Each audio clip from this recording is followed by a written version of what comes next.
Yeah. Өдрийн мэнд сайн байцгаана уу? Yes. Okay, I think we can start now. Everybody's Ibu here. Armida is here, so you will Yes, start. she's here too. Good afternoon, Mr. afternoon. Vice Good Minister afternoon. Tapan also and colleagues. I think we are ready to go, Hamza. Yes, thank you, Ibu. Okay, good afternoon once again, colleagues, friends, Honorable Minister Ibu Armida, our friends in Mongolia, Tapan Mishra and his team, and my good old friend in Ganbald. Thank you very much for joining and other participants for this workshop on building forward better, securing inclusive, resilient, and green development in Mongolia. This is part of the research we undertook in sometime last year when we published our macroeconomic model-based results for the entire Asia-Pacific region in April 2021. And since then, we have been working closely with various countries to modify and adjust the model for their country-specific features, discussing with policymakers their scenarios, their priority areas, and understand the country situation better so we can adjust the model and then actually discuss the results with the country teams. So I'm very happy that this work is now taking place. We have this workshop today with Mongolia. I am very honored to have been joined by Vice Minister Mr. Nansong Sanja. He's the Ministry of Economy and Development. A warm welcome to you, sir. And we also have the honor of joined by Ms. Abida Salsia Ali-Jabana, Executive Secretary of ESCAP, and Mr. Tapan Mishra, United Nations Resident Coordinator in Mongolia. So we'll be having these three speakers in this opening session. May I now invite Vice Minister Mr. Nansong Sanja to please share his opening remarks. The floor is yours, sir. Okay, thank you very much. So since it's, I understood that the translation is going on by synchronously. So my staff prepared keynote speech in Mongolian. Let me go in Mongolian. Sure. So, okay. За эрхэм хүндэт захидагта Армида Салша Ali-Jabana, ноён Tapan Mishra, ноён Hamza Ali Malik болон энд оролцож байгаа ноён татагтай нараа. Naramsuk Darga, you need to choose the language and move to Mongolian in this button below. Let me see. Just wait. Language interpretation, right? Okay, Mongolian. Okay. Is that right? Okay. Let me start again. Thank you, Minister. Sorry for that. Okay. Эрхэм хүндэт татагтай Армида Салша Ali-Jabana, ноён Tapan Mishra, ноён Hamza Ali Malik болон ноён татагтай нараа. Та бүхний энэ өдрийн амар амгалан айлтан мэдчихлээ. Уур амьсгалын өөрчлөлт дасан зохицсон хүртээмжтэй ногоон хөгжлийг бэхжүүлэх төслийг хэрэгжүүлэн Монгол улсын тогтвортой хөгжил рүү чиглэсэн загварыг хамтран боловсруулж, үр дүнг бүс нутгийн бусад орнуудтай харьцуулан хамтран судлах боломжийг бүрдүүлэн нэгдсэн үндэсний байгууллагын Аз номхон далайн бүс нутгийн эдийн засаг нийгмийн комисс болон нэгдсэн үндэсний байгууллагын Монгол улсад удирдлагын багт талархал илэрхийлж байна. Сүүлийн жилүүдэд дэлхийд дахинаа COVID-19 цар тахлын нөлөөгөөр эдийн засаг, нийгэм, байгаль орчны хямрал нүүрлэн түүхийн эдийн зах зээл уналтанд орж голлох бүтээгдэхүүний эрэлт огцон буурсан. Үүнээс улбаалсан тээвэр логистикийн хямрал нь инфляцийг нэмэгдүүлэх суурь болсноор цар тахлын дараах сэргэлтийг удаашруулад байна. Дэлхийн зах зээл дээрх уул уурхай түүхийн эдийн үнээс шууд хамаардаг манай улсын эдийн засаг цар тахлаас үүдэн 2020 онд 4.6%-аар агшиж, ажиллах хүчний оролцооны түвшин 54.9% хүрсэн нь өнгөрсөн 10 жилд хамгийн бага үзүүлэлт юм аа.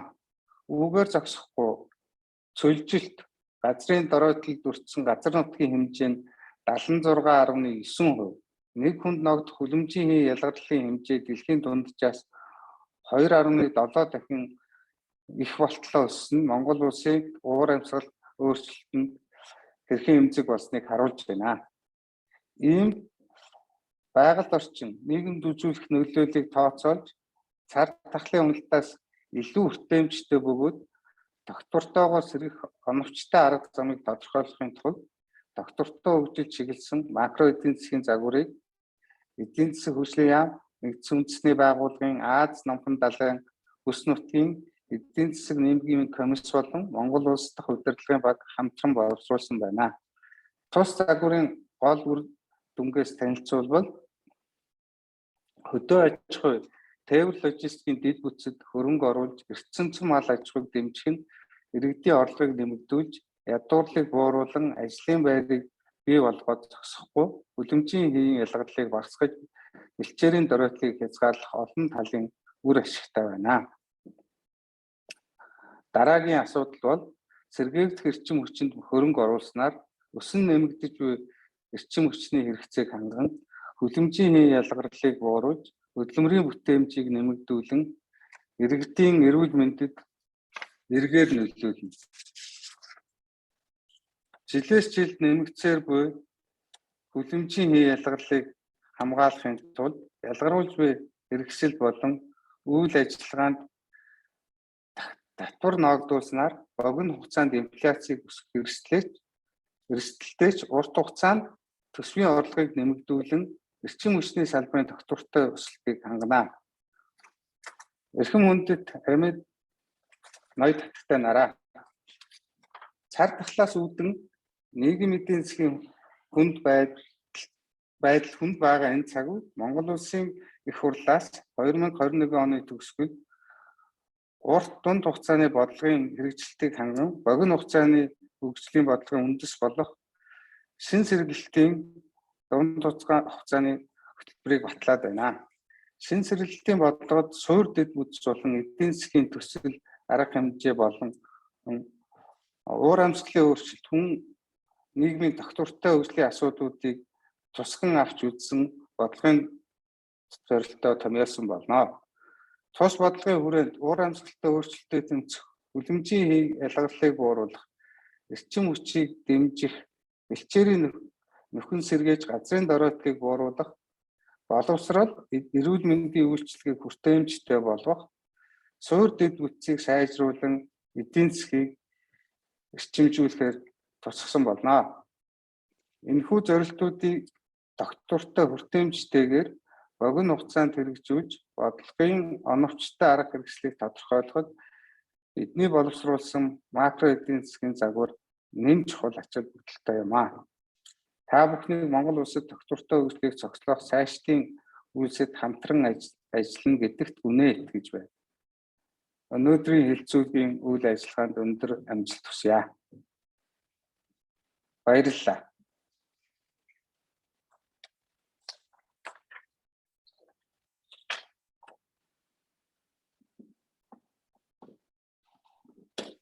Thank you very much, Mr. Sanjad, for setting the scene and laying out Mongolia's support and priorities to work in this area. We sincerely hope that the government of Mongolia benefits from this joint work that we have undertaken with Mongolia. Let me now turn to Executive Secretary of ESCAP, Ms. Armida Ali-Chabana. Madam, the floor is yours. Yes, thank you very much, Hamza. Excellency, Mr. Narangsod Sanja, Vice Minister of Economy and Development of Mongolia, my colleague Tapan Mishra, the UN Resident Coordinator in Mongolia, distinguished participants, ladies and gentlemen, my colleagues, it's my pleasure to welcome you to the National Workshop on Policies to Build Forward Better Together in Mongolia, jointly, of course, co-organized with ESCAP. Again, Excellencies and colleagues, we are now entering the third year already, so third year into the pandemics. Yes, so time really flies, and we are still in the midst of the pandemic. Not quite sure whether we will be able to move out from this pandemic. So again, 2 years with all these deliberate this impact, severe impact, the socio-economic impact of the COVID-19 pandemic all over the world, globally, not only in our region. So what we've seen the first 2 years, a lot of efforts by governments, by our member states, including our region, is on how to mitigate the impact. First and foremost is, of course, how to mitigate the impact, especially the socio-economic impact. We've seen that the pandemic has, for example, exacerbated inequality, push people back into poverty or even more poverty, push people into unemployment, and so on and so forth. Not to mention also the impact here. For example, in the education sector, effectiveness of the learning and teaching process, as well as the severe impact on certain sectors of the economy, such as tourism, hospitality, manufacturing, and also SMEs. In addition to the pandemic, which is health-related crisis, but socio-economic impact, we've also seen in a quite escalating manner the impact of climate change, as well as, especially for our region, is the impact or the onset of disaster, in which all these three, in one way or another, oftentimes exacerbated one another. So even this cause even a severe socio-economic furthermore to countries affected. So therefore, in terms of now we are in this third year, so many countries, I think, started to go beyond the mitigation, but started to seriously plan for the recovery. But again, what we've seen, because of this prolonged pandemic, now everybody is starting to talk about the scarring, not scaring. Scaring is if you are afraid of something, because you are being scared.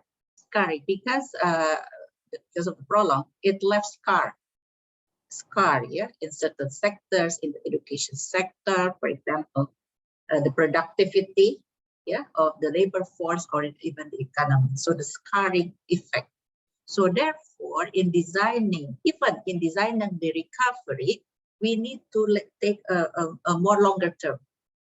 So it's not recovery in one way, one side, and then the longer term projection one side. I think it has to be in one strand. Recovery, but with a longer term view and visions.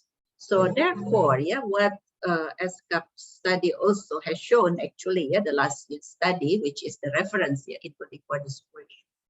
3 elements, if I may reiterate again, the key points or the key elements. One is the leave no one behind, which reflecting the importance of inclusivity or inclusiveness.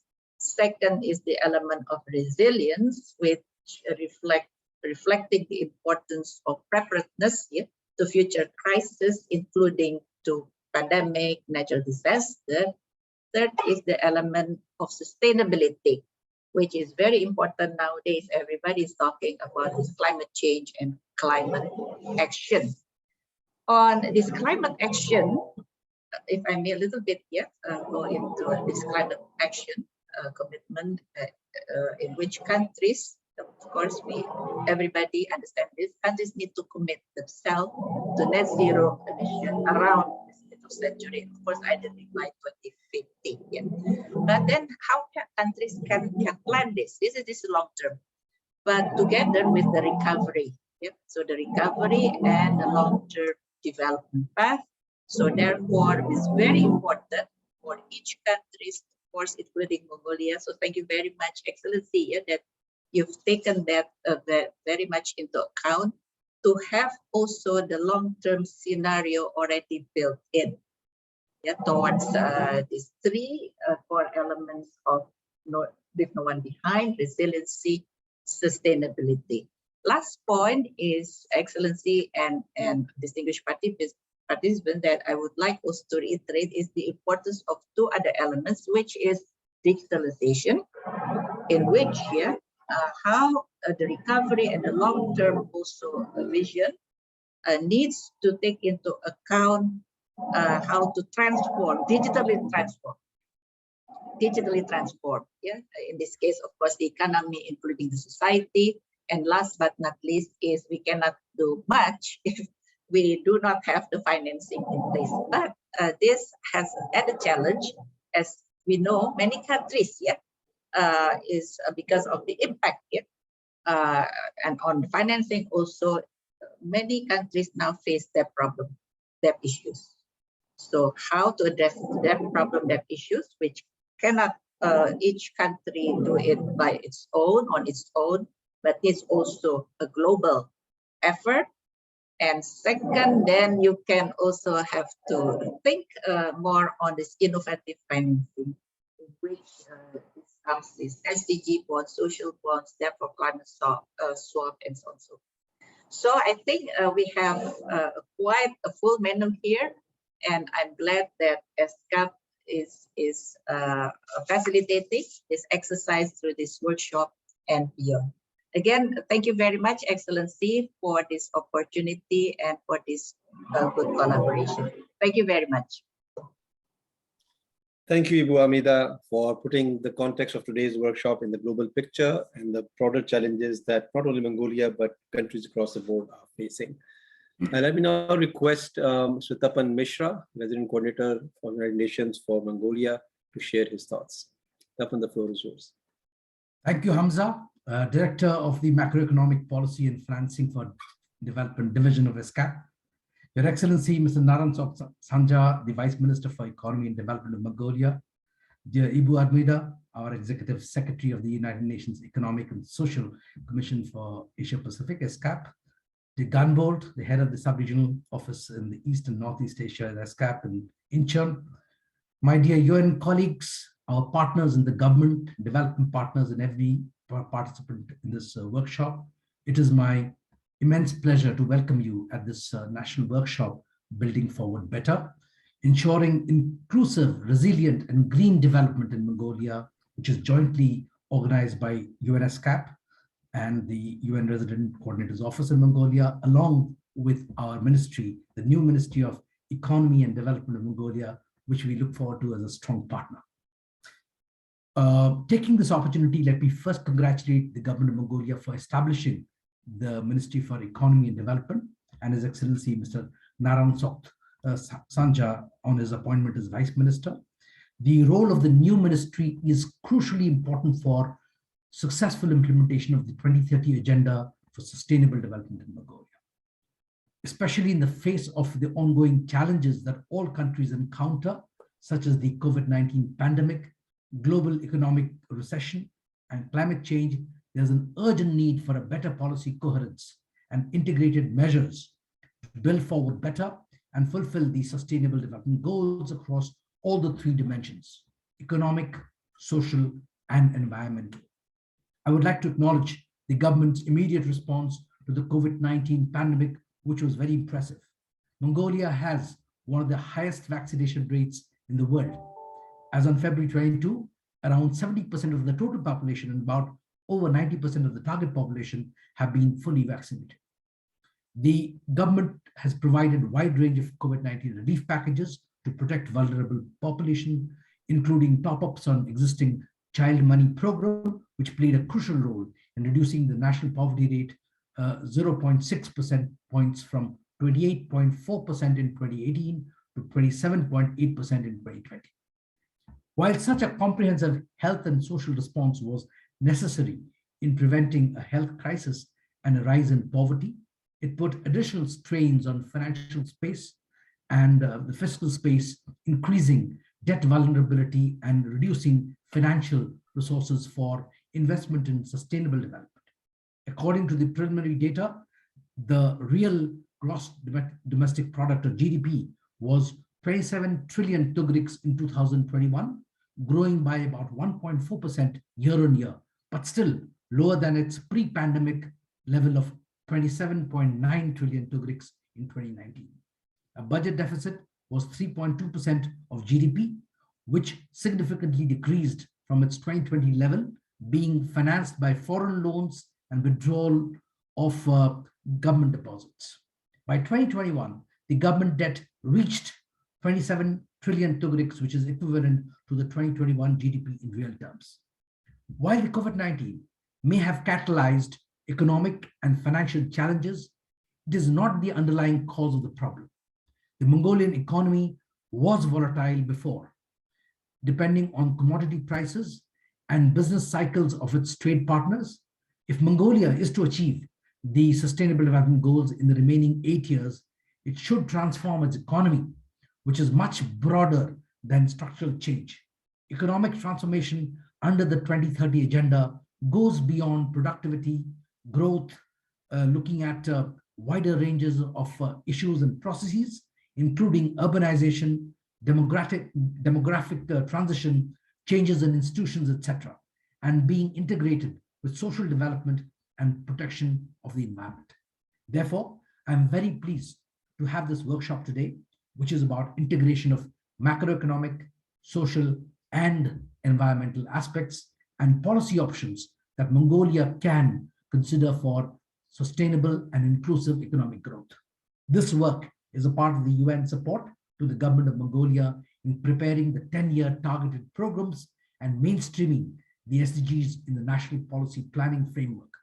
The workshop also comes at a crucial time when the government of Mongolia is leading their important new revival policy initiative, and the Prime Minister has recently announced the reopening of the country's business, inviting investors as well as tourists to this beautiful country, which has tremendous economic potential. We are also close to finalizing our United Nations Sustainable Development Cooperation Framework, or the UNSDCF or CF Cooperation Framework for 23 to 27, which is aligned with the national priorities for achieving the Sustainable Development Goals and in support of Mongolia's Vision 2050 towards an inclusive and sustainable development for all Mongolians. I would like to thank our colleagues and experts from ESCAP for the excellent support provided to Mongolia, particularly on macroeconomic modeling that integrates sustainable development. In 2020, ESCAP also supported analysis of the COVID-19 socioeconomic impact using its Excel-based model. I would like to thank the Ministry of Economy and Development of Mongolia for the collaboration, and we hope that it will become the key partner of the United Nations in implementing the 2030 Agenda for Sustainable Development in Mongolia, including planning, financing, and monitoring the SDG progress. I would like to wish all participants of this workshop a very productive discussions today. San Sakni Husik, Udrik Sakanum Guldare, Baitla Baista. Thank you very much, Tapan, for sharing what the UN system as a whole is doing to support the Mongolian government to not only recover from the pandemic, but also do so in a manner that helps them pursue sustainable development much more effectively. And we are very happy to be part of the UN team to support Mongolia in this regard from this particular angle. Before I close this opening session, let me just share for everybody's information. This will be followed by session 2, which will be on building Mongolia forward better, policy options and implications. You'll be hearing from Ms. Susanna Sumku from the Acting Director General of Development Policy and Planning Department, Ministry of Economy and Development. We'll have Nur Jamal Jalilova, who's the economist with the United Nations Resident Coordinator's Office, and our colleague, ex-colleague, and a friend, consultant on macro modeling, Ms. Dawn Holland. You will be hearing much more details about what is the situation in Mongolia and what needs to be done. That will be followed by session 3, which will be an open question and answer session, starting around, I think, Bangkok time would be 4:30, which would be 5:30 Mongolian time today. And tomorrow there is a half a day session, technical session on implementing the model. So a little more hands-on, in a way, use of the models in the eViews software to allow participants to actually implement the model, learn how to use the model in the Mongolian context. With these remarks, I once again thank you, our keynote speakers, Vice Minister Naransog Sanja. Thank you very much for your support. Your very presence in this workshop in the opening session tells us how much importance the Mongolian government is placing with this kind of work. So we thank you for your continuous support. Thank you, Ms. Armida Alisabana, who's been really encouraging us to engage and take our research, adjust it for the country level. So we're happy to do that.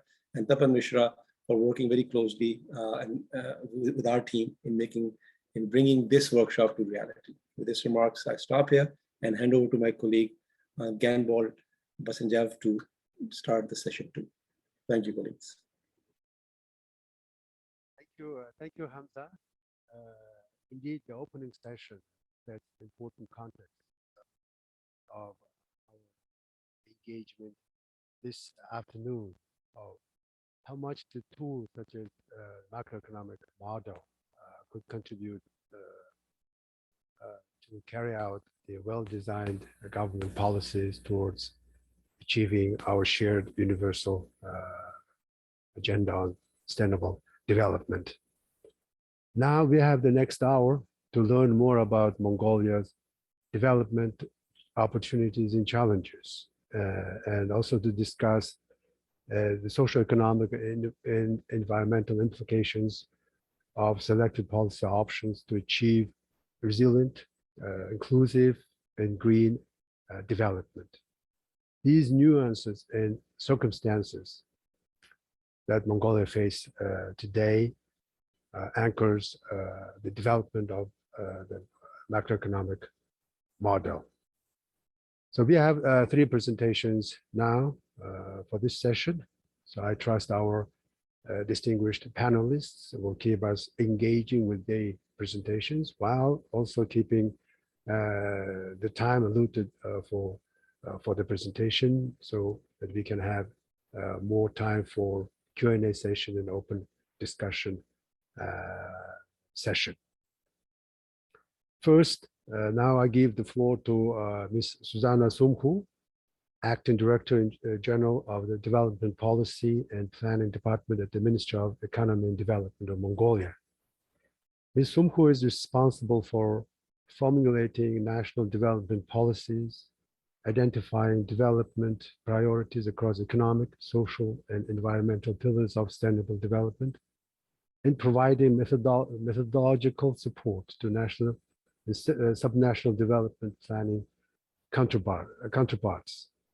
In this context, Susanna will provide her perspectives on Mongolia's medium-term development policy planning for sustainable development amidst COVID-19.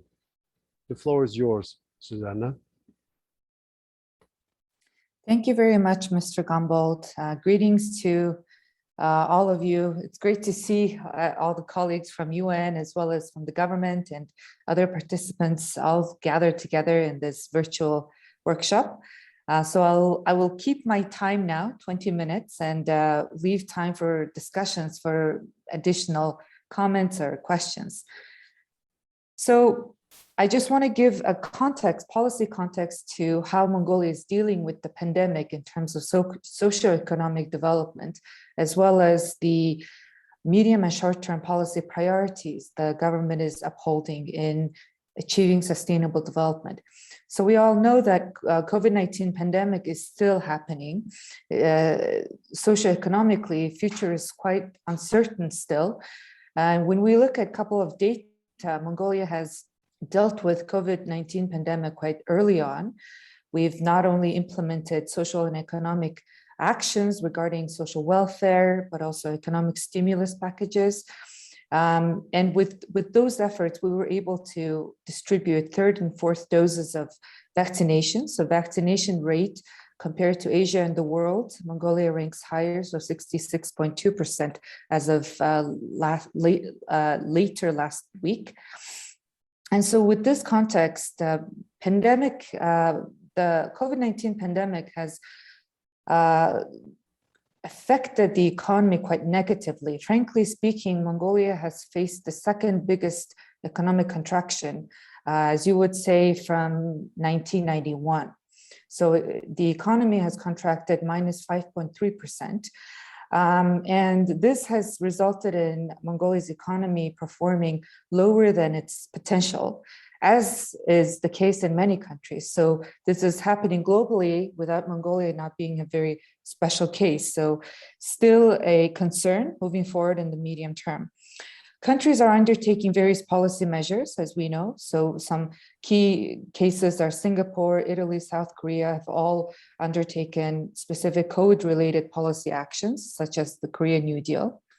So this means that each country is undertaking specific additional measures to make sure that the economy minimizes the gap so we can reach the potential economic target that we've set forth pre-pandemic levels. Inflation rate tends to increase worldwide, which is affecting production costs and transportation disruptions. This is also the similar case for Mongolia. Inflation has risen. By end of 2021, inflation has reached 13.4%. And so there's tendency, it's projected to decrease stably, but still remains to be a concern. And one of the biggest concerns for inflation increase was the ports closures because of the pandemic and because of also the Olympics happening, the Winter Olympics in Beijing. So because Mongolia's biggest ports are shared with Russia and China, it was a big shock in terms of imports and distributing exports. And as Mr. Tapan actually mentioned in his remarks, Mongolia has been vulnerable in terms of its economic growth in the past 2-3 decades. And this is basically mainly due to the economic sector being dependent on mostly in mining sector. Mining sector composed 65.5% of total exports in 1995. And compared to 2020, this percentage increased to 93%. So which means that because of so the economic growth is highly dependent on mineral exports in the country. There's significant need to diversify the economy, making sure that the economic complexity is higher and that we are bringing in know-how and are able to stimulate the private sector and business environment so that know-how can really become more complex and exports can be more diverse. So with this systemic vulnerabilities and instability and the added COVID negative effects, the government and the parliament has undertaken systemic measures to strengthen its legislative systems for medium and long and short-term development planning. So we've amended our constitutional law in 2019, and this has set the scene for the revision of the law on development policy planning and management. So briefly said, these two key legislative changes have ensured a stable and coherent institutional mechanism for not only implementing coherent policies for socio-economic and environmental tackling challenges, but also ensuring more a sound policy and institutional path for reaching sustainable development. Institutional framework-wise, Mongolia has a high-level SDG subcommittee, which comprises of parliament members, which trickles down to the government level. We have National Committee on Sustainable Development, and the Ministry of Economy and Development is in charge of coordinating and mainstreaming SDGs in the country. And of course, NSO plays a key role in making sure that data methodologies and targets and indicators are indeed verified and meets quality assurance mechanisms. The Central Bank, Financial Regulatory Commission, and other key associations play a key role in making sure there is a coherent and systemized financing mechanism for the SDGs, which is in line with the policy priorities from the country.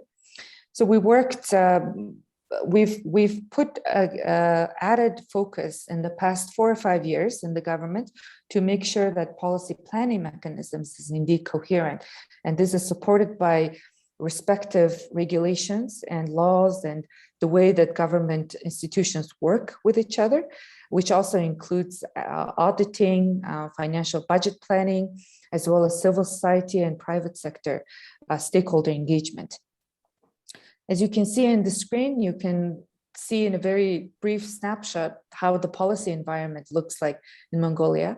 So currently the government is working on targeted development programs, which is a 10-year thematic policy document, which will be submitted to the parliament by the mid of this year. So these 10-year programs will be in line with the SDGs, the Decade of Action, as well as the NDCs. So we're at this critical moment where the targeted development programs are developed in such an interesting moment in time where we're still dealing with COVID. And we're still, need to make sure that there's accelerated action towards the SDGs and the NDCs. And the economy basically needs to be designed, the economic development policy needs to be looked at from a different mindset or paradigm shift in a sense, considering the net zero pledges and the need for adapting to climate change, etc. So we're very excited that this project and the macroeconomic model that we were able to successfully develop with the help of UN ESCAP and UN RCO office in Mongolia to kind of identify most optimal pathways or roadmaps to reaching or designing these 10-year programs. So we really hope that the results from this model, with your feedback and comments, can enrich these medium-term policy documents. So the government prioritizes solving key binding constraints in the next 10 years. As I mentioned earlier in my presentation, that because of the pandemic, the economy has contracted, and we haven't been able to minimize the gap as fast as we could. So we've been working in the past 7-8 months in the government to basically come up with a strategy to make sure that we can ensure minimizing the gap towards reaching our potential economic growth. So as such, until 2030, we will be prioritizing to solve economic constraints, which I will share in the next minute.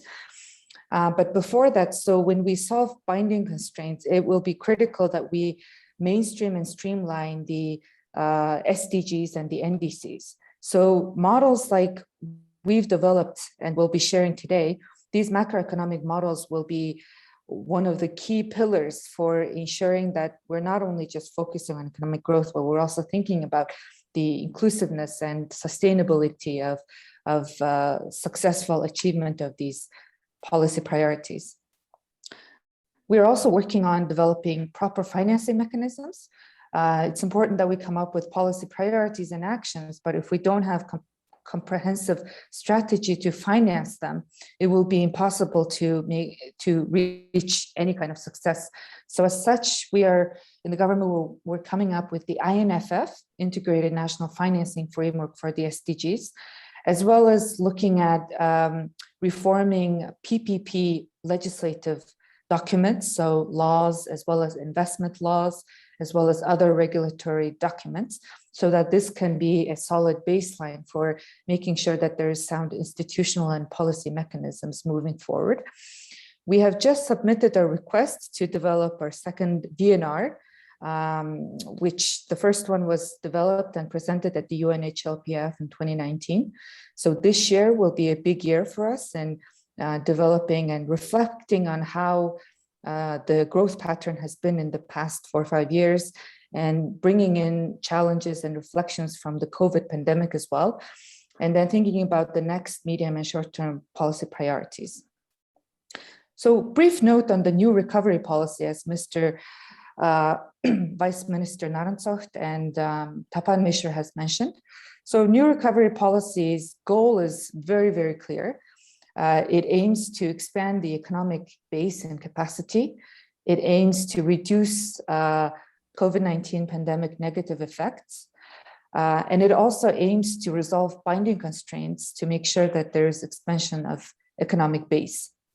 So new recovery policy has been in the works in the past 7-8 months, as I've mentioned earlier. First discussions has started with the private sector, actually, hearing from the private sector how we can revive the economy, how we can, maintain jobs, but also how we can create new jobs moving forward during this new normal phase. So considering these issues, as well as the institutional gaps and silos and policy issues that often are left out, we wanted to bring in all of these key pressing issues such as ports, energy, capacity, traffic congestion in the capital city, industrialization, sustainable natural resource use, government productivity. So these 6 issues we've identified as our key binding constraints. And as you can see up top in the barrel, this is basically drawn from Mr. Hausman from Harvard University. The idea that if we don't fill in the gap of the barrel, that we will keep losing our resources inefficiently. So these 6 issues have been systematically in the past 30 years been the constraints to growth in the tourism sector and the social sectors and many other sectors that we are very much looking to develop in the long and medium term future. All of this cannot be done without the inclusiveness and active participation from citizens, business entities, and investors. So we're working with all of these stakeholders to make sure that there is understanding and knowledge of why the new recovery policy should be implemented and the effects and the outcomes that we aim to achieve. So I will just go through this very quickly, and I can share my slide later on. So you can see some of the key outputs outcomes that we aim to achieve, for instance, in solving border constraints. By developing the ports with China and Russia, as well as airports, as well as the dry ports. We aim to increase port capacity by 3 times. This will help in increasing exports of key mining products, as well as other non-mining products as well. Increasing capacity of air transportation will help us bring in more tourists into the country in the medium term, as well as this will be another way to increase exports and bringing in imports without delay. Some of the key data on energy recovery. So we all know that energy capacity has been a problem in the country. We're not only importing energy, but the total energy divided into various sources. We need to basically diversify energy sources and moving forward in the medium and short term. By doing so, we are aiming to increase energy source by 2 times, as well as providing 45,000 households with electricity and 60,000 households with heat. Similar thing with industrial recovery or ensuring tackling of the industrialization constraint. We are able to diversify economic export products, so develop agriculture through processing based on innovation and research, and minimizing raw material exports, increasing oil production, developing value-added industrialized exports. Another issue that we're thinking quite seriously about is the urban and rural development. So as you know, half of the population in the country lives in the capital city. So there's significant need to make sure that businesses are drawn or developed in the rural areas where there are lots of resources, both agriculturally and other in the key economic sectors. So to do that, the government's key role will be through public input, support infrastructure development, energy, heat, electricity, as well as the necessary business environment, doing business indicators. So this kind of support will be priority issues in order to develop balanced urban and rural development.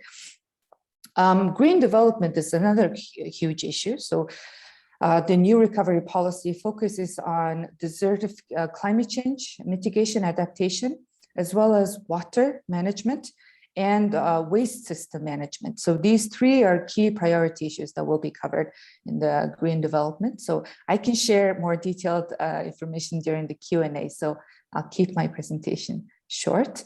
Last but not least, very important issue will be the public productivity, increasing government service productivity. So making sure that, it doesn't mean that if there are many people in the government, this doesn't mean that the services are productive and it's reaching everybody, that the intended targeted groups. So firstly, we aim to optimize institutional arrangements not only in the government, but also state-owned enterprises and other related government organizations. Improving efficiency and governance of state-owned enterprises is another objective in the policy. And last but not least, reducing crime of corruption. So corruption reduction overall is a big outcome that will come out of the new recovery policy. So with the model that our consultant Don Holland will share, which is very interesting, we hope to use some of the results and outcomes in firstly broadening export capacity. So how can we reduce reliance on coal exports, considering the net zero pledges that the countries have announced, investing in livestock supply chain infrastructure, which could not only expand the economic base, but also diversify economic products and ultimately help increase economic complexity. While doing so, we aim to reach emission reduction targets, the NDC targets that the government has set forth, through which we have tried several scenarios, one of which is the pricing of carbon emissions, investing in energy infrastructure, improving livestock management. So these will be discussed in more depth in the next presentations. So, I mean, the slide shows the yellow on the left shows the scenarios, and on the right, you can see easily the kinds of results we could achieve by undertaking these various scenarios. So in the long term, our goal is to quickly catch up to our policy target levels that we've set forth pre-pandemic. So with the new recovery policy, we aim to minimize the gap as soon as possible. And doing so, we hope to reduce the negative impacts of COVID-19 pandemic and increase resilience to crisis. And of course, SDGs and NDCs are at the heart of all of these long and medium-term policy objectives. And there needs to be accelerated action to make sure that this happens. And lastly, I want to highlight that the new Ministry of Economy and Development will be prioritizing public-private partnerships, as well as the development of sound investment policy and legislative systems, so we can indeed achieve all of these targets that I've just presented to you. So I end here. Thank you very much. And back to you, Mr. Gambold. Thank you, Susanna, for your very informative presentation and insights into the government's recovery policy with the long-term development dynamics. Now I give the floor to Ms. Nurjimal Jalilova, Development Coordination Officer and Economist at the Office of the United Nations Resident Coordinator in Mongolia. Prior to joining the UN system, Jalilova worked at senior positions in the Ministry of Finance and Economy of Turkmenistan. Nurjimal, together with our UN RCO colleagues in Mongolia, has been working tirelessly on Mongolia's UN Sustainable Development Cooperation Framework 2023-2027. Jalilova will now share her thoughts on the key sustainable development challenges in priority areas for cooperation between the UN and Mongolia. Now you have the floor, Jalilova.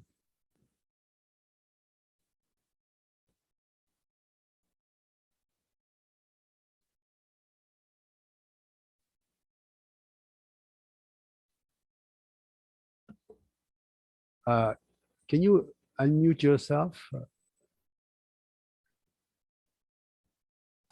Hello, can you? Yep. Now we can hear you. Okay, Yeah. good. Please go ahead. Yeah. Thank you. Okay, good. So you can see my screen, right? Okay, thank you very much. Well, thank you very much for giving me this opportunity. So today I will talk about UN work and the UN analysis that we did for development of our cooperation framework. As Mr. Tapan Mishra said, that UN in Mongolia is in the phase of development of the new cooperation framework with the government for the period of 2023-2027. So and our cooperation framework is based on integrated analysis that we have done across different multiple dimensions like social, economic, environmental, governance, and also we looked closely at SDG financing and also partnership dimensions. And of course, given our mandate of promoting human rights, so that our analysis and our cooperation framework is underpinned by human rights, international human rights norms and standards. So, so our first dimension, which is about people, well, basically what our analysis shows, Mongolia achieved very good progress on education, health indicators, and also has one of the largest social protection coverage in the region. At the same time, what we can see that education indicators, they varies by social economic groups and also by geographic locations. There is a lack of access to, particularly to pre-primary education facilities in the rural areas, and also there is also the education facilities are mainly concentrated in urban areas. This basically creates this phenomenon that is called like household splitting, especially among herders' families, which cause a number of social issues like violence against women and children, as well as other social implications. Also, there are, during our focus group discussions that we did with vulnerable groups, this lack of social infrastructure like hospitals, schools, and higher education facilities have been mentioned by participants, and also particularly young people, they face challenges in getting education in rural areas.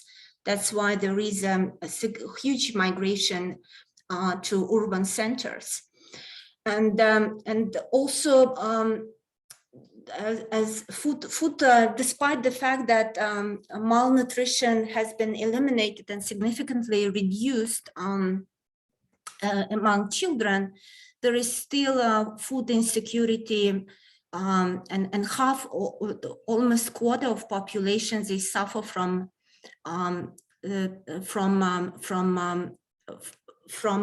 food insecurity, and also this particularly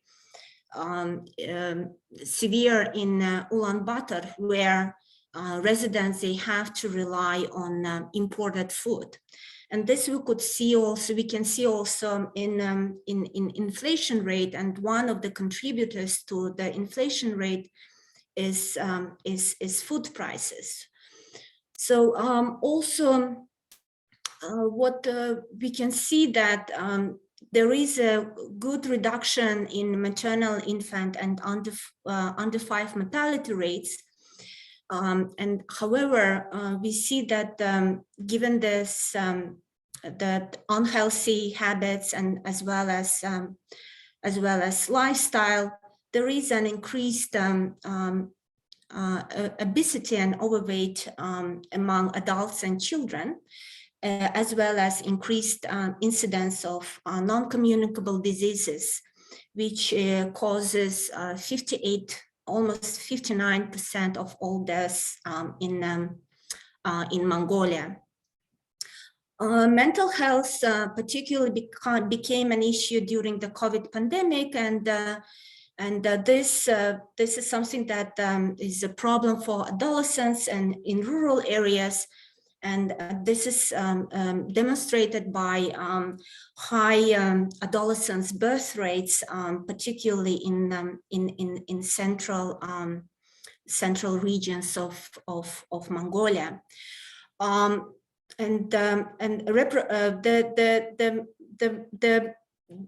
There is also unequal access to health services, and particularly for not unregistered migrants from rural areas. They don't have access to health services and health insurance.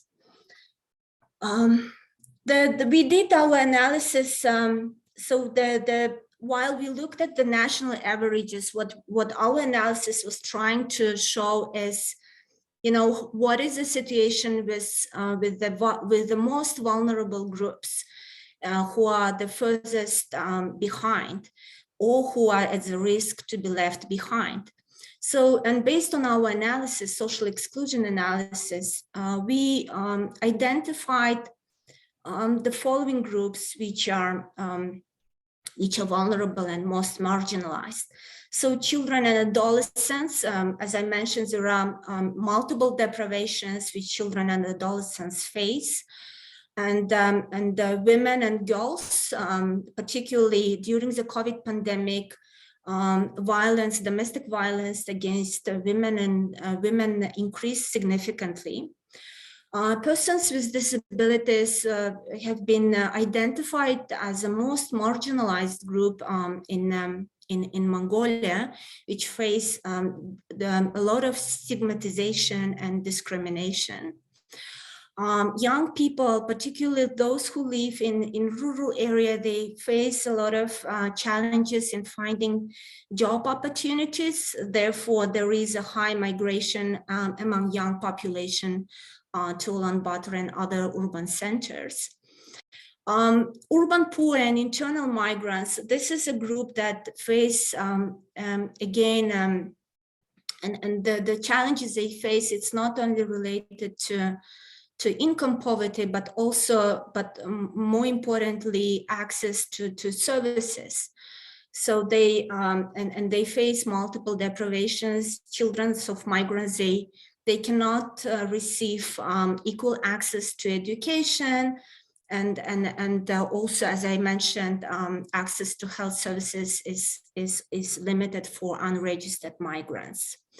Herders and rural poor people living in rural areas are particularly affected by climate change, and we could see already the impact of climate change on increased frequency of zoot in rural areas, which lead to loss of livestock and livelihoods for rural people and herders.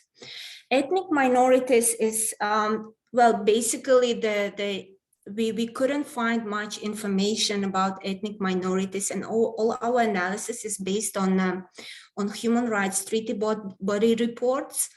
And however, it was emphasized that, well, there is not much data about ethnic minorities, and sometimes they just left invisible in official statistics.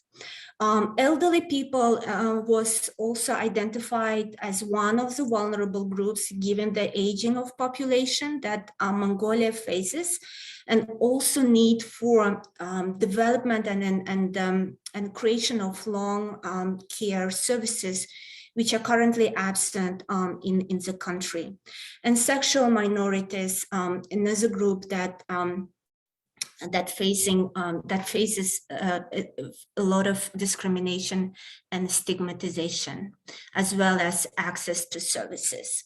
When we did our analysis on prosperity, on the prosperity dimension or economic transformation dimension, we looked at the and we relied a lot on IFI's publications and report, which basically shows that economy is very vulnerable and volatile and dependent on minerals, as well as volatility of commodity prices.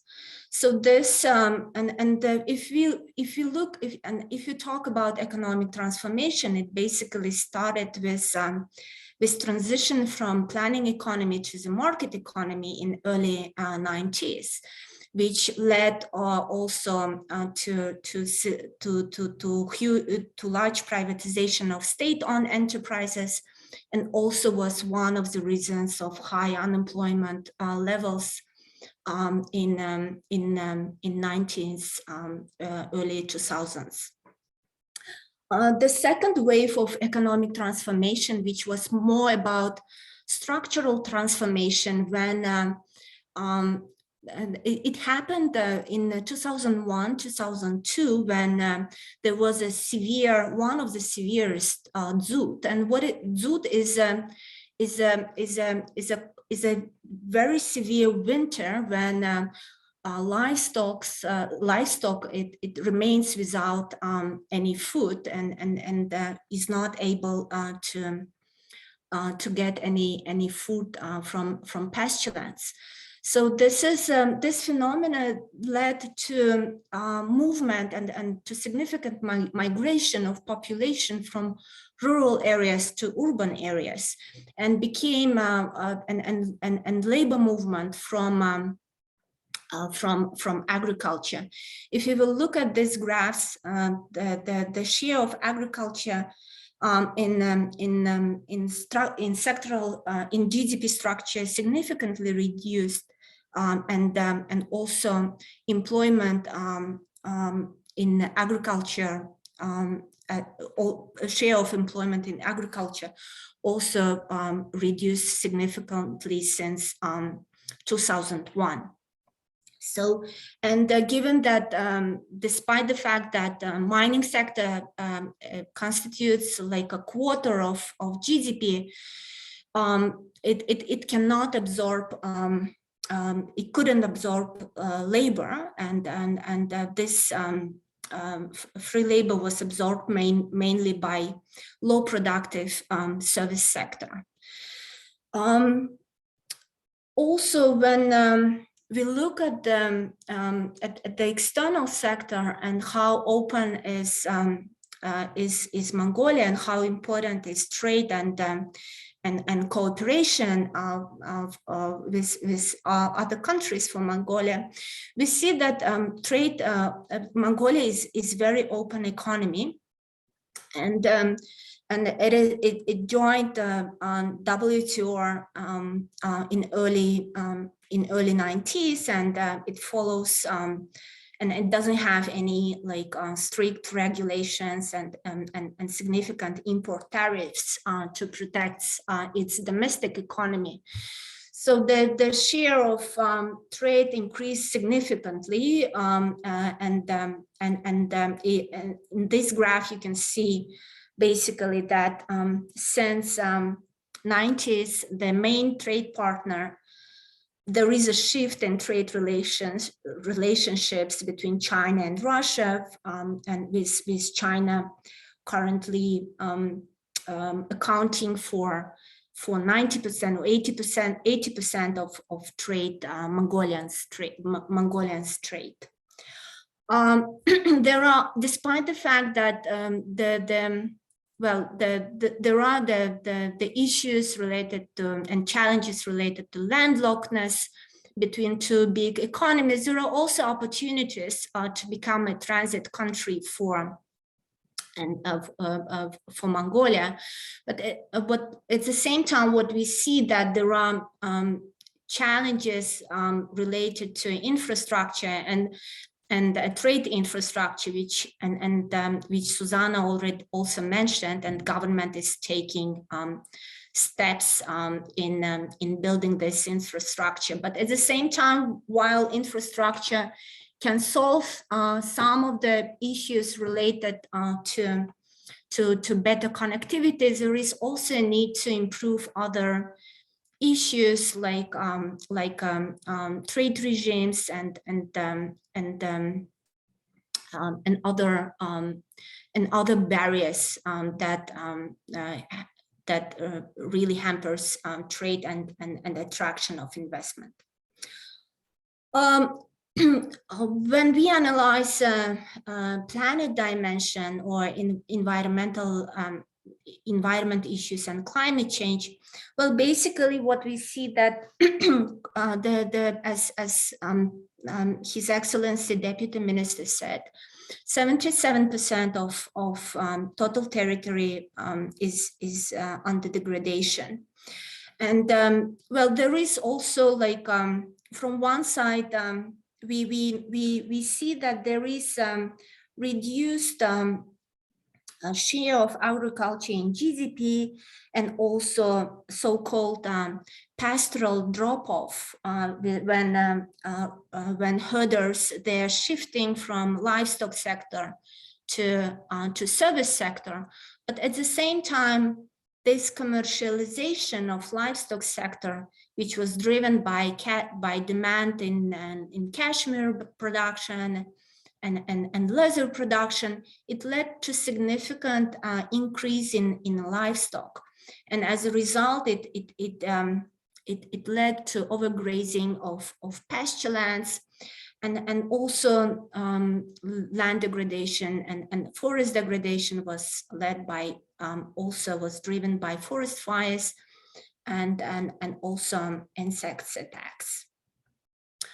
The climate change, well, Mongolia is very much is very vulnerable to climate change, and it's already has very harsh climatic conditions with very severe winters and dry summers. So and we during the 1940 and 2015 we already observed increase of temperature by 2.24 Celsius, which is higher than global average. Also, the climate change and especially leads to dryness and also water reduction in rivers and springs and lakes, particularly in southern area, and also there is also permafrost which affects infrastructure, particularly social infrastructure. Last year, we could also observe that there was an increase in extreme wind events, and it was a transboundary issue, and this extreme dusts and sandstorms, they reached even Korean Peninsula. And when we talk about and we analyze the governance, well, governance basically we identified as a main core problem of all challenges faced by Mongolia. And this is particularly related to frequent changes in the government and inconsistency of political agenda. There is also a proportion of women in senior positions remains lower. This includes women in the parliament and also in ministers' position. What we also notice that well, decision making and policy making and all those macroeconomic economic decisions sometimes very much politicized, and even then the appointments, the civil service appointments, it's also politicized, and this lead to frequently reshuffles in the ministries, even at the mid-level position. Also, implementation, even though Mongolia has very good policies and programs with very well articulated objectives, we see that there is implementation capacity is still weak, and there is a need for better coordination between government agencies, and we very much appreciate the establishment of the Minister of Economy and Development that will hopefully lead to better policy coherence and also coordination. Well, as Susanna already mentioned, corruption remains the main challenge, and this is something that needs to be addressed probably through broader public administration reform. Human rights recommendations, well, in 2020, there was Universal Periodic Review, which is the main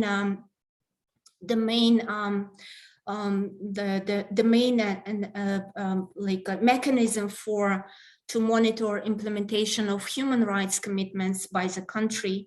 And the main issues raised during the UPR was improvement of quality and accessibility of education, gender-based and domestic violence was also highlighted as one of the problems that should be addressed through social service delivery, better social service delivery. Discrimination against certain groups of population and human trafficking was also highlighted as one of the human rights issues. Protection of victims, different victims, like victims of domestic violence and other kind of violence was also one of the UPR recommendations. So, in 2021, there was also law on human rights defenders. That was really a significant breakthrough, and I believe Mongolia is one of the few countries which has such a law. Nurjamal, can you wrap up? So already Sure. we are 5 minutes over. Oh, sorry. Yes, this is my problem. Yeah. So what we see that when it comes to SDGs, we, as Susanna mentioned, Vision 2050 is there, and we see a good alignment of targets and objectives. At the same time, well, public investment plan, it's when we analyze public investment plan, we still see that 30% of investments goes into mining sector, and only 8% goes to human capital governance and green development altogether, which raises a need to increase spending in human capital. Yeah, so these are the challenges, cross-cutting challenges, which I already mentioned. So weak governance, climate change, decent jobs, particularly in service sector, and also need for industrialization, more utilization of human capital, which Mongolia has, and also better infrastructure, both social and trade infrastructure. And all those challenges, they were exacerbated by COVID pandemic, but at the same time, COVID pandemic created opportunities as well. And we could already see that agriculture was one of the few sectors that delivered growth during pandemic, when mining sector was contracting. It also triggered reforms in education and health sector, and to improve their preparedness for such shocks like COVID-19. The cross-border cooperation enhanced, and there are many more opportunities. Mongolia joined Asia-Pacific trade agreement, as well as China-Mongolia-Russia corridor started started progressing. Digitalization process also one of the areas which was accelerated during COVID-19. And we also see that there was a growing demand from the society side to socialize risks by the government, and also a lot of demand to the government to better coordinate and better make policies. Yeah, so let me, and the final slide, this is about our cooperation framework. Based on this analysis and also prioritization process that we had together with the governments and government and the private sector, civil society, and development partners, we have identified 3 strategic priorities. One is human development and well-being, and here we have one outcome which is related to increasing of human potential, particularly in urban and rural, both in urban and rural areas, especially with focus on vulnerable and marginalized groups. And this will cover all human development areas like health, education, social protection, social services, based on human rights approach. Second strategic area is about green, inclusive, and sustainable growth. And here we are, one of the outcomes will focus on support in diversifying economy, making it more innovative and productive and green, and also focusing on decent jobs for women, and particularly for women and youth, which match to labor, to market needs. Second outcome is about green economy, climate change, and also how to make natural resource management and disaster risk reductions more sustainable and more effective. And final strategic priority is about people-centered governance, rule of law, and human rights. And here we have one outcome which is based on institutions, on strengthening governance institutions, by increasing their transparency and accountability, and also the rule of law to realize human rights. So let me stop here. Thank you. Thank you. Thank you, Ms. Jalilova, for your excellent analysis and insights. Now, I'd like to give the floor to Ms. Dawn Holland, a fellow of the National Institute of Economic and Social Research in London. Ms. Holland previously served as Chief of Global Economic Monitoring at UN DESA, steering the development of UN's World Economic Forecasting Model. Ms. Dawn is currently working with us in UN ESCAP as a senior consultant to develop macroeconomic model and tools that incorporate social and environmental dimensions. Based on the macroeconomic model, Ms. Dawn will now elaborate on the socioeconomic and environmental impacts of policy scenarios in Mongolia. Ms. Holland, the floor is yours. Thank you so much for the introduction, and thank you for inviting me here today. It's a real pleasure to have an opportunity to share with you some of the modeling results and policy scenarios that were produced as part of this joint project between ESCAP and the UN Resident Coordinator's Office in Mongolia and the Development Policy and Planning Department of the Ministry of Economy and Development. And I would also like to add a special thank you here to Vacherin Siramanithan from UN ESCAP, who has really helped to push this project forward.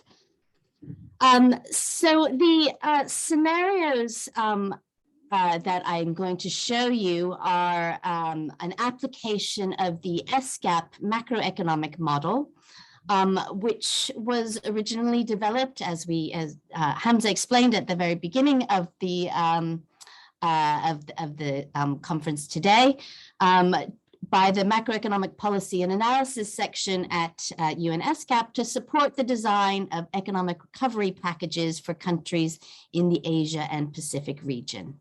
And for this project, the model was tailored to the Mongolian economy to capture certain country-specific features, including a model of the livestock sector, which is linked to greenhouse gas emissions, pasture degradation, and livestock productivity. Some of the issues that we've already heard are of importance in the previous presentations.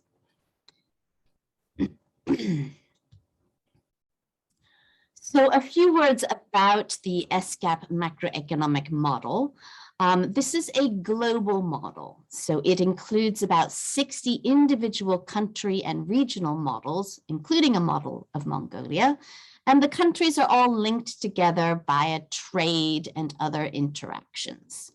And the foundations of this model are based on a standard macroeconomic framework to which we've added key social and environmental channels so that we can look more holistically at development, including the economic, social, and environmental dimensions.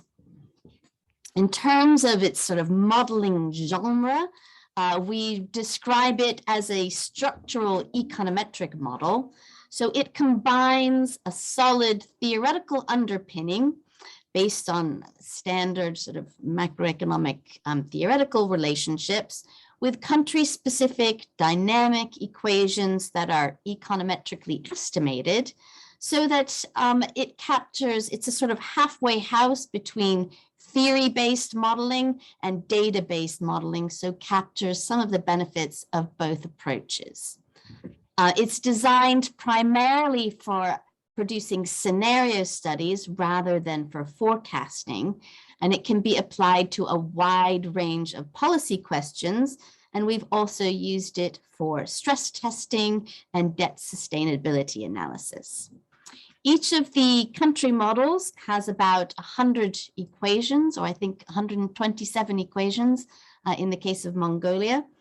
It's an annual model, and currently it's designed to run out till 2050, which means that we're able to look at long-term policy challenges. In terms of the basic structure of the model, we distinguish the behavior of households, firms, and the government sector. So households, they consume, they save, they supply labor. Firms, they produce output, hire labor, and invest. And the government pursues fiscal policy by spending and taxing, and monetary policy by setting short-term interest rates and exchange rate policy. The balance of supply and demand feeds back through the price system and inflation. We have a model of poverty, which is dependent on incomes and after-tax inequality, and models of emissions and air pollution, which depend on economic activity, energy efficiency of production, the energy mix, so that's the combination of coal, oil, gas, and renewables that's in use. Also, we include livestock numbers and pasture degradation in our models of greenhouse gas emissions. And we link, so I said we have individual country and regional models, about 60 of them. They are all linked together through trade, through remittance flows, through financial markets, as well as through global carbon emissions and energy markets.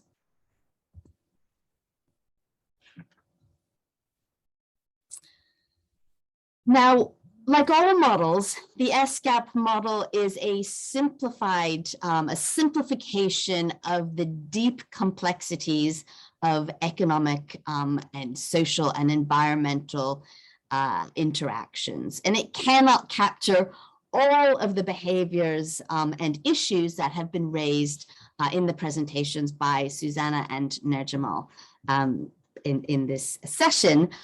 but it can be used to assess a range of issues and policies that were raised.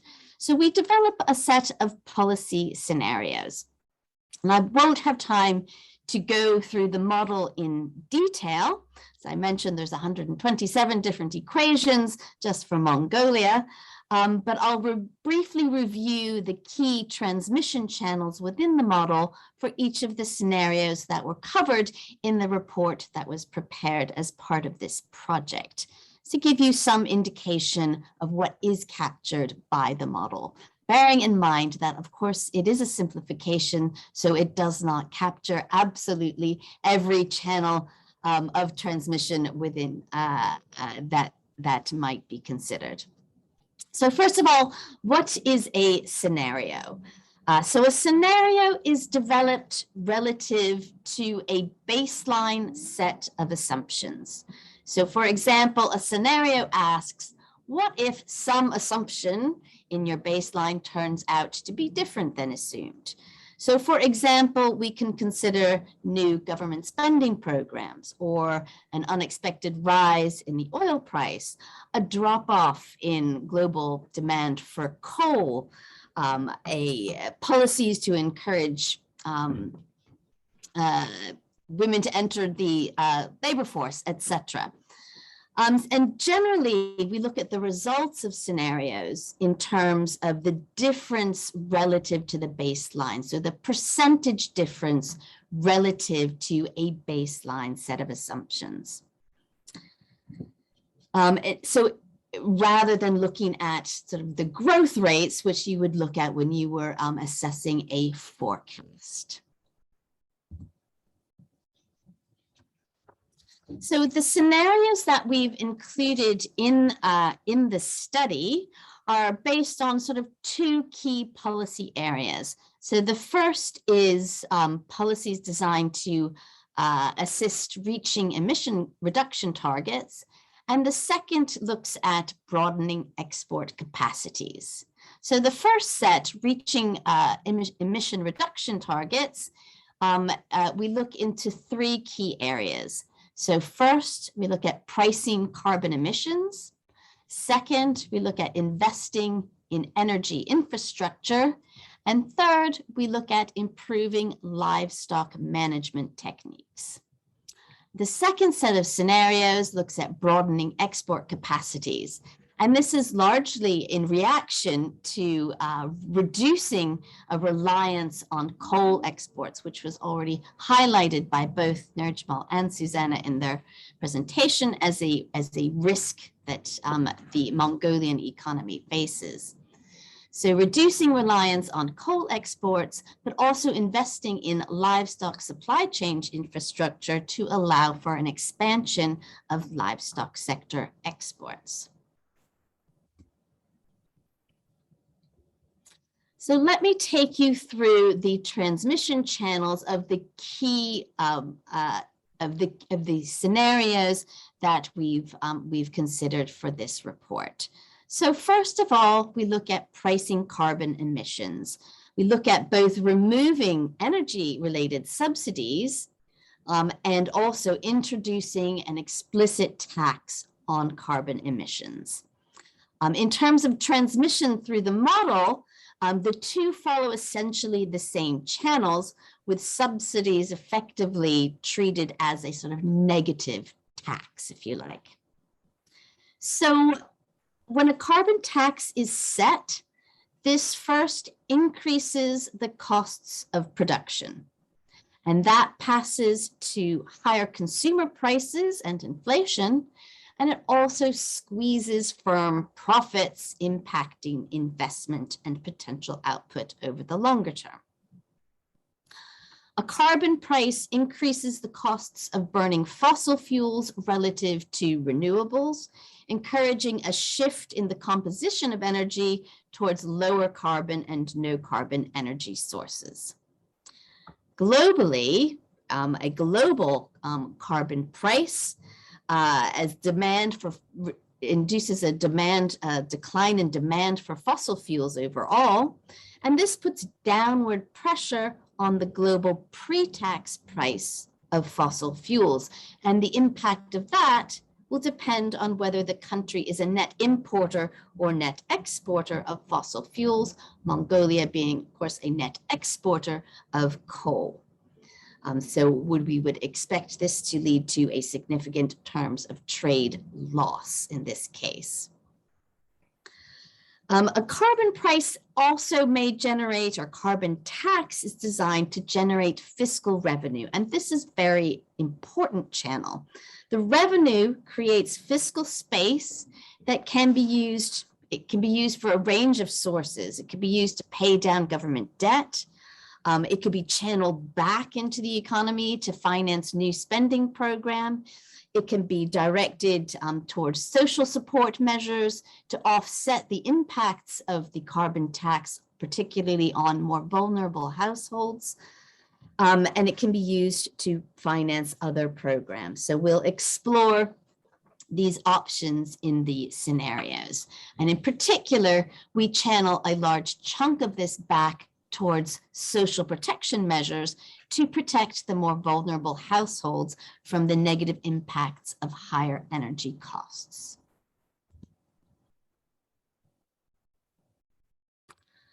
In scenario 2, we look at investing in energy infrastructure from 3 different directions. First, at investing in clean burning stoves. Many households in Mongolia continue to rely on inefficient coal burning stoves for cooking and heating. And this is associated not only with high use of coal, but with high levels of both indoor and outdoor air pollution and high levels of respiratory disease. So studies have demonstrated that investing in clean burning stoves can reduce the indoor and outdoor emission levels significantly for Mongolia. But what are some of the other channels of transmission? So the rise in spending, so it's an investment, so there's an outlay of spending, will cause the fiscal balance to initially deteriorate. But it also delivers a short-term stimulus to GDP because we're investing, we're purchasing new stoves and materials to implement. It also improves energy efficiency, leading to a decline in total energy needs per unit of output, reduces air pollution. So reducing air pollution in turn brings health benefits, and healthy population is more productive, so we see a rise in labor productivity growth, which also increases the level GDP over the longer term and creates additional jobs. So the second part of investing in energy infrastructure that we consider in the scenarios looks at investing in energy efficiency gains. So some examples of investments that to accelerate energy efficiency gains include, for example, upgrading electricity networks to reduce transmission and distribution losses, insulating public and private buildings, or subsidizing investment in more efficient vehicles. So a rise in energy efficiency means that less energy is needed to produce each unit of output. So total energy demand declines as a result, and while the level of production rises. And as long as the decline in energy use exceeds the rise in output, aggregate CO2 emissions are also expected to decline. And assuming that the energy efficiency gains are partly attributed to more efficient road vehicles and transport, air pollution is also expected to decline, supporting health improvements and a rise in labor productivity. Again, this is an investment, so it bears a cost to the government if it is government financed, so it would cause the fiscal balance to initially deteriorate.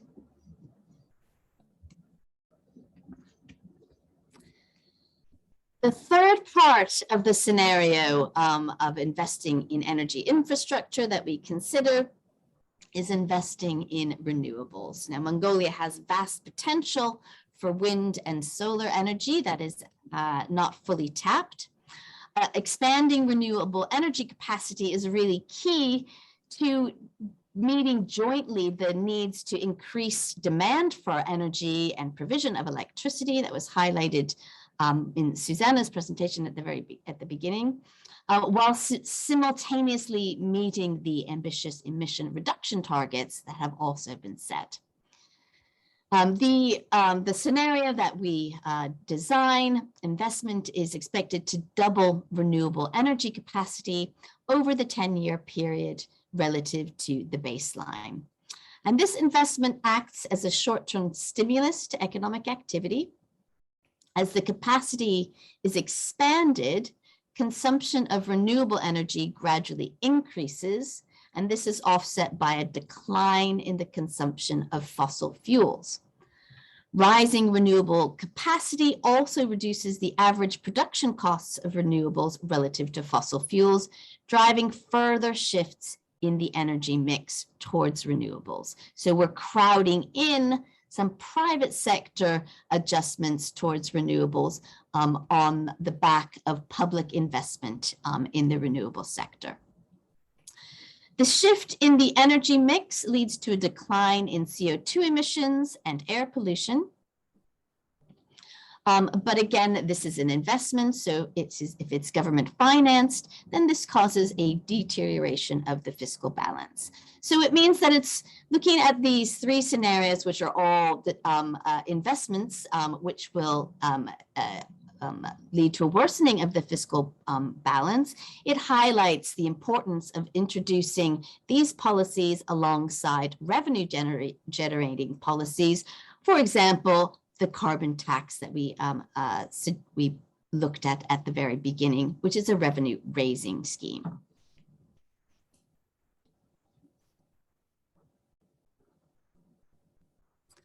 So in the third scenario, we look at improving livestock management, and we consider two key policy channels here. The first is pasture restoration subsidies, and also policies to encourage intensive farming techniques. So as we've heard in the previous presentations, livestock herding can heavily degrade pasture and water resources, while at the same time, livestock that's fed on degraded pastures produces lower yields than those that are fed from sustainable pasture lands. So a subsidy to encourage pasture restoration, for example, through increasing rotational use of summer pastures, would support the preservation of biodiversity, increase livestock productivity, and support which would allow livestock numbers to decline without harming herder incomes. Meanwhile, pasture degradation is also expected to decline in line with livestock numbers. So if we have declining livestock numbers, that sort of compounds the efforts to reduce degradation. The subsidy increases the real personal disposable incomes in the agricultural sector, allowing an increase in household consumption and also reducing inequality and poverty.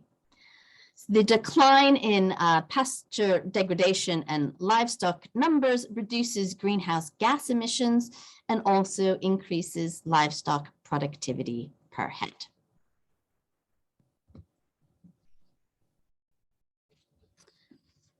Now, the intensive... Ms. Holland, yes. Can you wrap up? So already your time is yes, up. I will. So yeah, I will. Thank you. Thank you.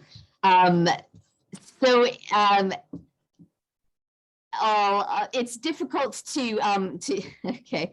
So we look at the impacts of intensive farming techniques, which have a virtuous sort of circular relationship with productivity, livestock numbers, and greenhouse gas emissions.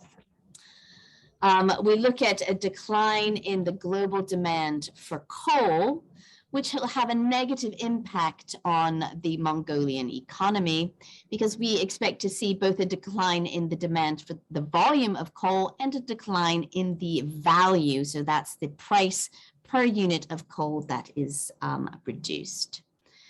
There are some offsetting benefits from that in terms of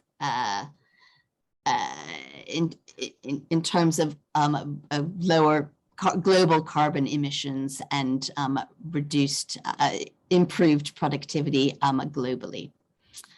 Our total scenario that we put together brings all of these aspects into one, but I will just highlight the key findings from the from the scenarios that we've studied here.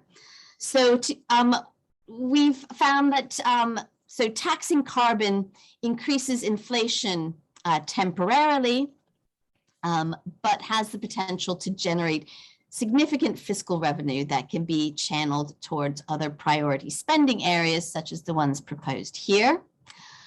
Investing in clean energy infrastructure can support economic activity and accelerate progress towards emission reduction targets while delivering health benefits that raise labor productivity.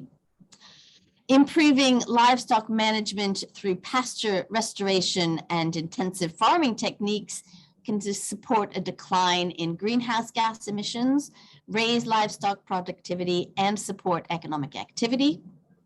And channeling carbon tax revenue towards social protection can offset the costs of higher inflation on vulnerable households, support growth, and also reduce income inequality. And as global demand for coal declines, Mongolia is vulnerable to a significant loss in export revenue, but declining global demand for coal will also bring long-term benefits to Mongolia in terms of slowing the pace of climate change. And the studies also warn that increasing agricultural exports through a rise in livestock productivity livestock numbers, heads of livestock numbers would increase pasture degradation, lower livestock productivity, and increase emissions. Whereas investing in livestock supply chain infrastructure and simultaneously encouraging a shift towards intensive farming techniques has the potential to raise incomes, reduce emissions, limit pasture degradation, reduce poverty, and create jobs. So I will stop there so that we can move on to questions, but thank you very much. I appreciate your attention. Thank you, Dawn, and I thank to all our presenters for their very enriching presentations and the insights. So now, allow me to shift gear and move on to our Q&A session and open discussion session. So we where we further enrich our engagements, hearing from our presenters as well as participants, of course. So I have a question now to Susanna. The size of Mongolia's fiscal and policy responses to the pandemic is quite large relative to other Asia-Pacific countries. While this helps to support economic recovery, to what extent it is also supporting its people and the environment? So can you give, Susanna, some examples of government programs that help Mongolia to build forward on this front? Yes, thank you very much, Mr. Gumboldt and participants for the question. Thank you. Okay. Thank you. Okay, so programs. Actually, I should mention, so I'll mention 2 points. First point was Mongolia has undertaken policy coherence actions, saying that we don't support, various different prolifera of documents to commit to tackling sustainable development issues. We believe that with streamlined and mainstreamed policies, we are able to tackle difficult and complex and interrelated issues like climate change in a more efficient way. So as such, I'll mention a couple of long, medium-term policies. The first one is we have a separate NDC policy document. So this has been approved by the government. Secondly, the long-term policy Vision 2050, as everybody has mentioned, has a dedicated chapter on green development, where you can see various different natural resource issues and how the government is planning on tackling in the long term. So Vision 2050 should be almost like a table book for all policymakers. Thirdly, in the last annual development plan, which was approved by the parliament, actually included an action which supports the establishment of climate-related financing strategy. So climate corporation, as we are calling it, which is supported by the GCF as well as the government of Mongolia in a joint manner. So I'll leave it here, but there are many other examples which could exhibit our commitment to green development and natural resource conservation. If I got the question right, if I left anything else, would be happy to respond. Thank you, Susanna, for very to the point response. So in our system, there is a question for Susanna. Nurjimo. Nurjimo. So at the project level, can you highlight some ongoing or upcoming projects that the UN is doing or will do to help Mongolia achieve the SDGs?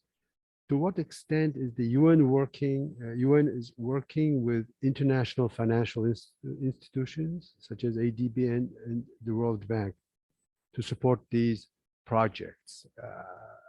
Nurjimo? Thanks a lot. Very briefly, yeah. Sure.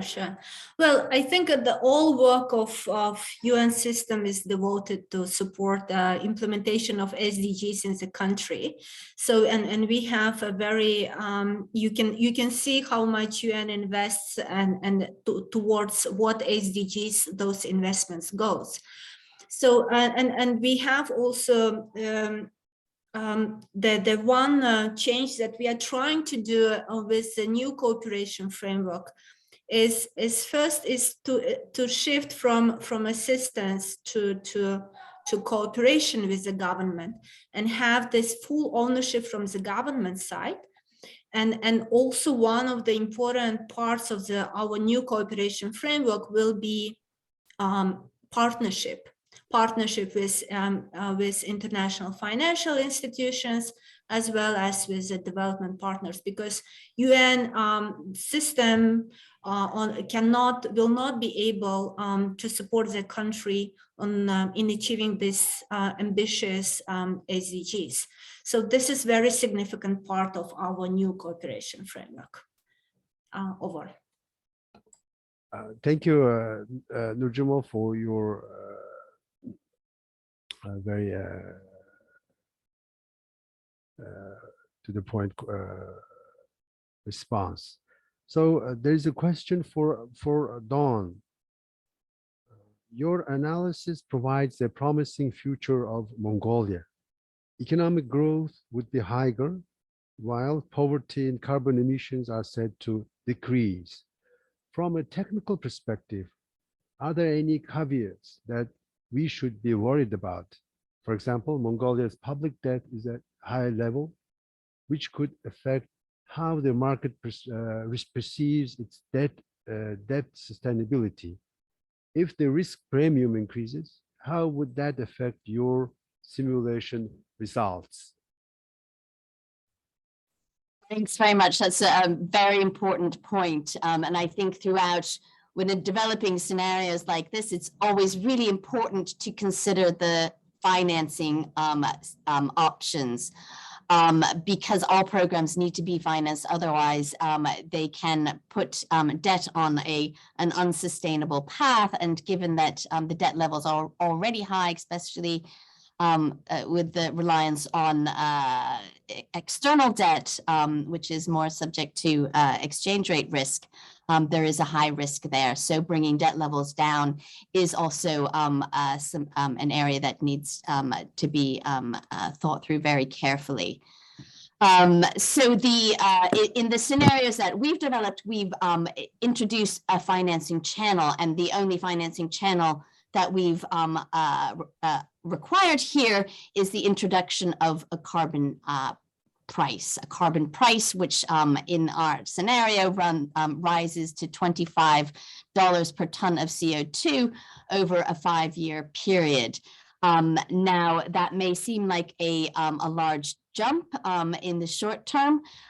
There are other ways of raising revenue, but they would also have similar sort of impacts on the economy in that they would, you could raise other types of taxes, but those would also have some restraining impacts on the economy. So the net impacts are probably in line with other types of financing options as well. But the model is designed so that you can explore these different financing options to consider a well-rounded proposal.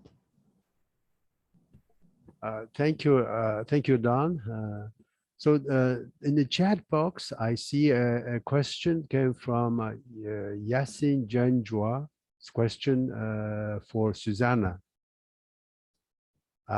Let me read it for you. Our analysis in general suggested that Vision 2050 is not fully aligned with Agenda 2030. However, it seems that targeted development programs would align it with 2030 agenda implementation. Can you please elaborate more about this TDP? Great, thank you, Yasin. Great to hear from you. So you're right in a sense that the Vision 2050 does not integrate with the SDGs in a granular way, for instance, at an indicator or target level. As we know, SDGs disaggregate into many SDG targets and indicators. So as such, the government has developed national level targets and indicators. So our aim is to make sure that these national targets and indicators, which go well beyond 200 and 100, over 150 targets and over 200 national indicators. So to be able to integrate them, it's nearly impossible to almost copy paste because some indicators are not available. The data availability is not there, methodologies are not approved. So in that sense, Vision 2050 was developed and approved early on in 2020.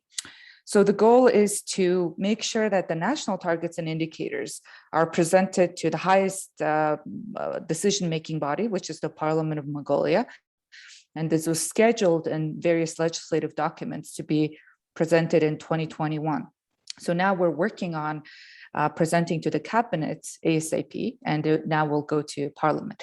This will enable not only the government, but also private sector and civil society organizations to understand what the government priorities are in terms of the kinds of SDG targets we're aiming to achieve by 2030.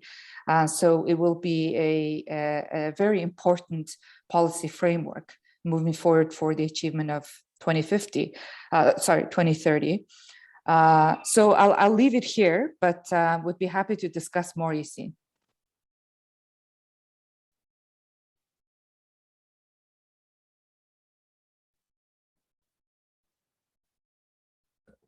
Yeah, so we have so Yasin Janjua keeps asking now for Don. Your analysis seems to use some simplistic assumptions. For instance, you mentioned in scenario 1 that global pre-tax fuel price declines, but in reality, that is not the case. We are observing in real time as investment on new exploration and extraction is declining, the price of fossil fuels is going up as alternative resources are not being developed. Similarly, export of coal decline, but price is going up. This may change in long run, but how realistic are your results for next 10 years? Don, can you respond to Yasin? Okay, very fair point. Absolutely. It's very easy to build scenarios in models, but they don't always necessarily play out exactly the same way in reality. As I tried to stress at the beginning, a model is a sort of gross oversimplification of the complexities of reality. But I would say over the next 10 years, I think given the commitments that countries have made to climate targets and emission targets, there will definitely be a dramatic decline in the demand for certain types of fossil fuels and coal in particular over the coming 10 years. Theoretically, as the demand goes down with surplus supply still in play, that should put downward pressure on the price that you are able to attain for a given unit of coal. Of course, there are many other factors that actually go into determining the actual global price. A lot of them are speculative, driven by trading, which aren't fully captured by this sort of simplistic approach. I think it is a reasonable assumption based on theoretical underpinnings, but it's not the only scenario, which is why a model of this sort is useful, because we can develop all sorts of different scenarios. So we could develop a scenario that had the demand for coal declining, but the price of coal rising as well, to assess what that alternative outcome might also look like. But thank you very much for the question. Yeah, thank you, Don. I see there's another question for you. It's from Rakcha. Did you incorporate the difference between the investment cost of renewable and traditional coal power plant? Also, when the number of livestock falls, the price of meat and animal tends to grow. This may make the herders better off. Does your model captures this? Also, herders migration is considered in your scenario? That's question. So thank you very much. Hello, Rakcha. Nice to hear your questions. So do we capture the difference between the investment costs of renewables and coal? So there is no specific price that is included there. So what we're looking at is the shift in the relative prices in response to a rise in the carbon tax. So the carbon tax increases the price of investing in coal relative to investing in coal, so relative to investing in renewables. So that aspect of the two costs is captured through the model. In terms of the livestock model, again, this is we can't it's a gross oversimplification, and we certainly can't capture the sort of regional mobility and things